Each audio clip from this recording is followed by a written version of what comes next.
Tukiwa bado tunaendelea kutizama maandalizi ya uchaguzi huu ambao mapema kabisa Azam TV imefanya kuwahi katika baadhi ya vituo ambavyo wananchi wamekuwa wakijitokeza kwa haraka kabisa kuweza kutumia vile vichinjio vyao kuweza kukamilisha zoezi zima la uchaguzi.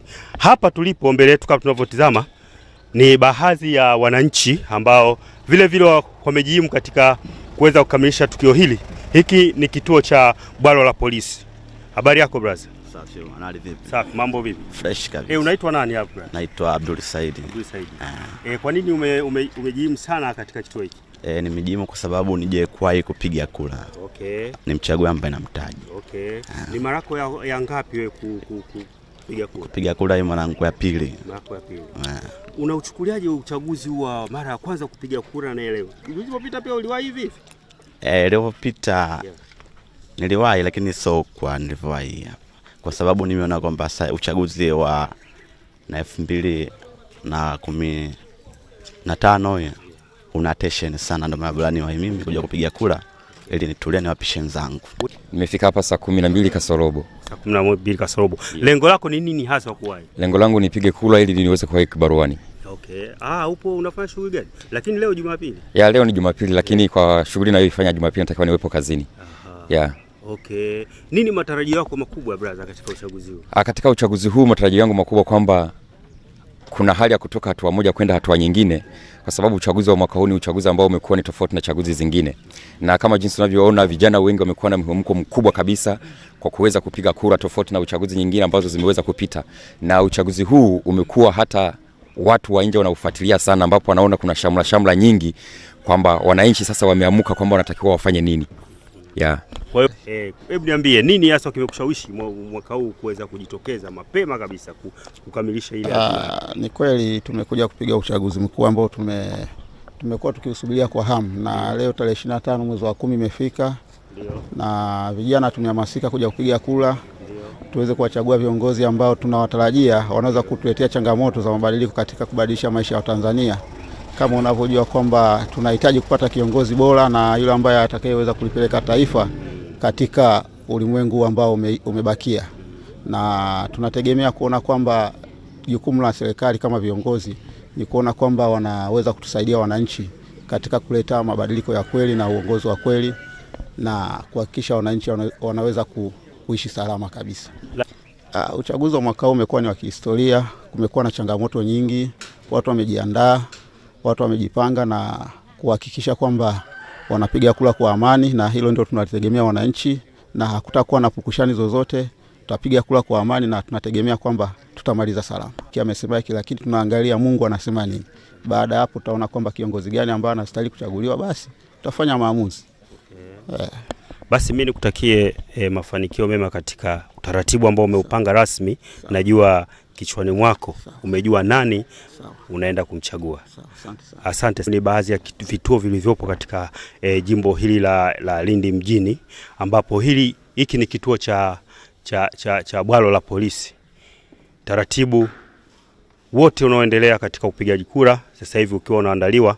Nyuma yangu kama mnavyoona ni baadhi ya wasimamizi wa uchaguzi huu katika kituo hiki cha bwalo la polisi wakiendelea kufanya utaratibu mzima ili kuweza kuhakikisha kwamba uchaguzi huu unakamilika ipasavyo.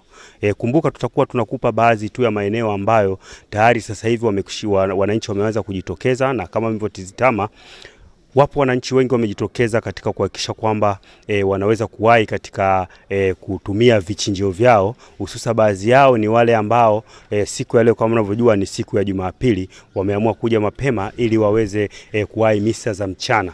Lakini vile vile wapo wajasiriamali mbalimbali, na wapo baadhi ya watu wengine vile vile wameona kwamba wana umuhimu mkubwa wa kuweza kuwahi ili kuweza kupunguza zile guzba ambao matarajio yao ni kwamba ifikapo majira ya saa 2, saa 3 na kuendelea kutakuwa na wimbi kubwa la watu. Kama tulivyosema kwamba kumbuka leo tunatizama mandhari nzima ya mkoa wetu wa Lindi, hususa hapa ni maeneo ya mjini. Siku ya uchaguzi mambo mengi yanasimama. Hapa nipo maeneo ya basi stendi kubwa ya mji wa Lindi. Ninaye hapa. Habari yako brother? Nzuri. Unaitwa nani bro? Naitwa Bakari. Unashughulika na nini hasa? Ni ticket master. Ticket master. Umejihimu kwenye booking zako, ofisi zako. Leo siku ya uchaguzi unazungumzaje? Upigi? Nimejihimu kwa sababu nilikuwa na gari ya saa 12 ambayo ndio gari yenyewe yetu ya mwisho. Haitoki gari nyingine. Na tumejihimu kwa sababu kuna watu wengine wanaenda kupiga kula Dar es Salaam na sehemu zingine. Kwa hiyo tunatakiwa wawahi na wakawahi kufanya shughuli zao. Labda kwa ujumla hali ya biashara ipoje sasa? Leo biashara imesimama.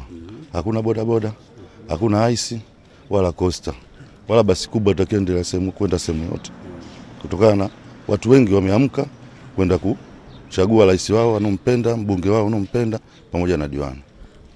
Kuna kile kipindi ambacho tumetizama madereva hapa nchini waligoma kote, na hili swali lilikuwa linajulikana nchi nzima. Lakini baadhi ya booking office nyingi kama kesho yake wakati wanajua kwamba kesho mabasi hayaondoki. Hili ipoje leo siku ya uchaguzi? Booking tunaona zipo tupu. Lakini je, jana juzi na kuendelea mlifanya booking zozote? Hadi leo ni siku muhimu sana. Na tulishawatafadhalisha kwamba siku ya leo ni siku ya kupiga kura Tanzania mzima. Yaani magari yataanza kusafiri labda baada ya kupiga kura. Mimi nimekuja jana. Nimekuja mpaka huko, yani nimetokea Dar, leo ndo natakiwa nitoke huko nirudi Dar. Lakini tatizo abiria hakuna. Abiria hakuna. Watu yani inavyoonyesha watu wengi wako kwenye vituo vyao vya kupigia kura. Yani wanangoja wapige kura, labda baada ya kupiga kura ndo kutakuwa na abiria. Lakini abiria wengi wanatoka Dar na kuja huko. Kwa hiyo leo biashara ya abiria hakuna kabisa. Hakuna kabisa. Na si biashara ya abiria, na biashara nyingi tu kama umepita, kama umezunguka mjini, maduka yamefungwa. Kila mtu yani huko kwenye maeneo yake kwa ajili ya swala la uchaguzi. Shughuli zote za huduma za kijamii katika eneo hili zimesitishwa. Si maduka, si pikipiki, si magari ambayo yanafanya huduma hizi kwa kuhakikisha kwamba jamii inapata huduma. Siku ya leo hakuna shughuli hizo. Hii yote ni kwamba wanataka kutimiza hadhima ile ya serikali au ya jamii, kuhakikisha kwamba siku ya leo wanaitumia vizuri katika kupiga kura. Basi tunaendelea kutizama baadhi ya matukio ambayo yatakuwepo yanaendelea katika mkoa wetu huu wa Lindi, hususa jimbo la Lindi mjini. Maji kuweza kuweka foleni. Sawa. Okay, kwa nini umewahi sana? Nimewahi ili nipige kula mapema ili nikapumzika nyumbani. Unauchukuliaje uchaguzi huu? Mimi nauchukulia kama ni uchaguzi kama uchaguzi nyingine tu za kawaida tu. Mara yako ya ngapi kupiga kura? Hii ni mara yangu ya pili. Mara yako ya pili. Nini matarajio yako? Matarajio yangu mimi ni kupata kiongozi ambaye niliyempenda katika moyo wangu. Lakini je, mara yako hiyo ya nyuma ulishawahi kujimu hivi? Hamna. Hamna. Kwa nini leo umejimu? Nimejimu kutokana na nimeangalia jinsi mwaka huu watu jinsi walivyojiandikisha, nikajikuta kabisa lazima itakuwa foleni. Umefika saa ngapi labda hapa? Mimi nimefika hapa toka saa 10. Saa 10 asubuhi ya leo. Ndio. Ulikuwa mtu wangapi labda? Mimi nipo mtu wa 3 hapa. Mtu wa 3. Ndio. Uchaguzi za nyuma ilikuwa sijihimu sababu hazikuwa na changamoto sana kama zilivyokuwa za mwaka huu. Mwaka huu kuna changamoto gani? Mwaka huu kuna changamoto sana. Kwanza vijana wengi wamejiandikisha.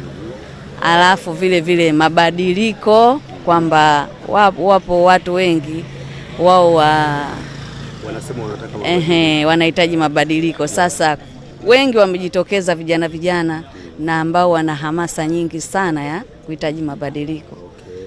Unadhani kwa nini wameamua kujitokeza sana mwaka huu tofauti ya miaka ya nyuma?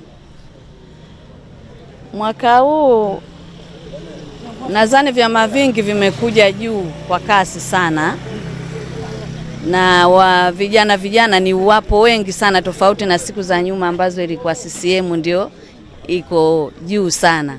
Sasa hivi vyama vingi naona vimeshika hatamu sana, kiasi kwamba na vijana waliomaliza karibuni hawa wanahitaji mabadiliko. Kwa hiyo wapo wengi sana na mabadiliko yako mengi, kwa maana hiyo kuna changamoto za aina nyingi sana. Saa 11 asubuhi. Asubuhi. Baada ya kutoka msikitini au kwenda msikitini? Sikwenda msikitini. Au kwenda kabisa. Kwa leo Mwenyezi Mungu umemwacha pembeni. Nimeacha pembeni, nimekuja kukaa foreign hapa niweze kupiga kura. Wewe uko kama mtu wangapi? Mimi hapa kama mtu wa 15. Wa 15. Okay. Kwa nini umejimu hasa leo asubuhi? Nimejimu hasa kuja hapa kupiga kura, niwahi kupiga kura niende nikafanye kazi zangu zingine. Okay. Mara yako ya ngapi labda? Hii mara yangu ya 3 kupiga kura. Yeah. Unauchukuliaje uchaguzi wa nyuma na uchaguzi huu wa mwaka huu? Yaani uchaguzi wa mwaka huu umekuwa na hamasa sana kuliko uchaguzi wa miaka yote. Watu wamejitokeza kwa wingi, wamejiandikisha kwa wingi, hasa vijana ni wengi sana kuliko wazee. Mabadiliko,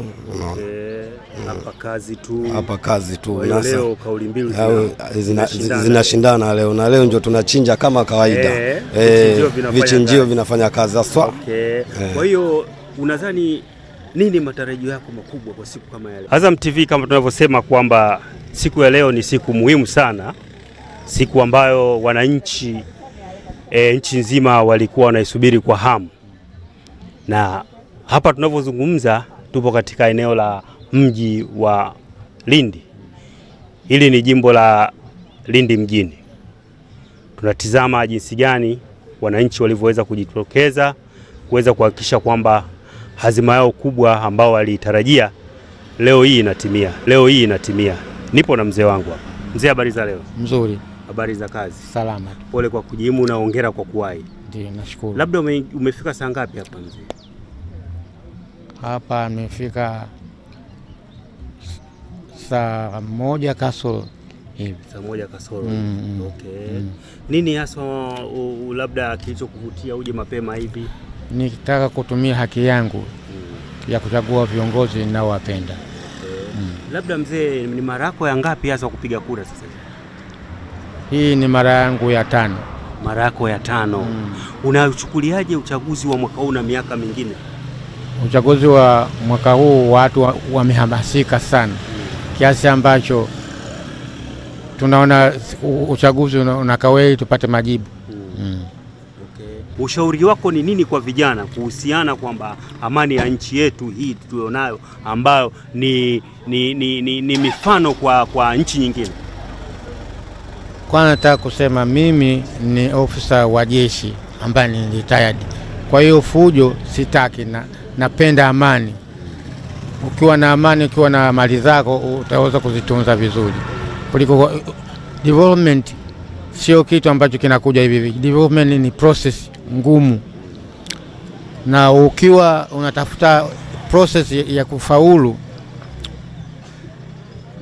lazima utunze amani.